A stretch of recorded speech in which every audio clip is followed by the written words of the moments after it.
કે રાણી સાહેબ, તમને સાચું કહીએ, મેં આ પેલો પૂજારી આવ્યો છે ને, એ માતાજીના મંદિરમાં થાળ જાય છે ને, થાળ ખાઈ જાય છે અહીંયા બેઠો બેઠો. આ કેટલા અંશે વ્યાજબી છે? માનો થાળ પોતે ખાઈ જાય?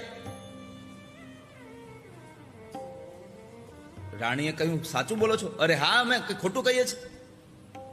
એ થાળ ખાઈ જાય છે. રાણીએ કહ્યું કે કાલ વાંધો નહીં, કાલ થાળ બપોરે જાય ત્યારે મને યાદ કરાવજો. ભલે. બપોરનો થાળ ગયો. રાણી સાહેબે સમાચાર મોકલ્યા કે માતાજીના મંદિરમાં થાળ જાય છે. ખબર ન પડે રામકૃષ્ણ પરમહંસજીને, એમ એક પડદાની પાછળ રાણી સાહેબ હંતાઈ જાય છે. થાળ લઈ અને પથ્થરની મૂર્તિ સામે, મહાકાળીની મૂર્તિ હતી કાલીની, થાળ ધર્યો.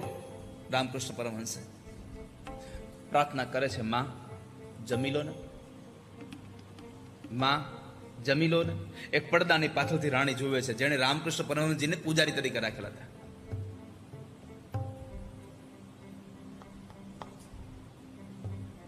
બે ચાર વખત રામકૃષ્ણ પરમહંસજીએ માની સામે પ્રાર્થના કરી, હાથ જોડીને, માં જમી લો ને, પણ કોઈ જમ્યું નહીં કઈ. રામકૃષ્ણ પરમહંસજી બોલ્યા છે, હા હા હું સમજી ગયો, માં તમે નહીં જમો. રાણી બધું સાંભળે છે, તમે નહીં જમો. મને ખબર છે કેમ. આ દુનિયાની કોઈ માં એવી નથી કે જે પોતાના દીકરાને જમાડ્યા વગર જમે. આવું રામકૃષ્ણ પરમહંસ બોલ્યા કે કોઈ માં એવી નથી જે દીકરાને જમાડ્યા વગર જમે. તમને ખબર છે કે હું ભીખો છું, એટલે હું ભીખો ત્યાં તમે નહીં જમો. લ્યો માં, હું થોડુંક ખાઈ લઉં. એમ કરીને માના થાળમાંથી 2 કોળિયા રામકૃષ્ણ પરમહંસે ખાધા ને પછી કીધું, લ્યો માં, હવે મેં ખાધું, હવે તમે તો ખાવ. મેં જમ્યો છું, હવે તમે જમી તો લ્યો. આટલું જયારે રામકૃષ્ણ પરમહંસ બોલ્યા તો પથ્થરની મૂર્તિના હાથમાંથી હાથ લાંબા થયા અને માએ થાળ આરોગ્યો છે.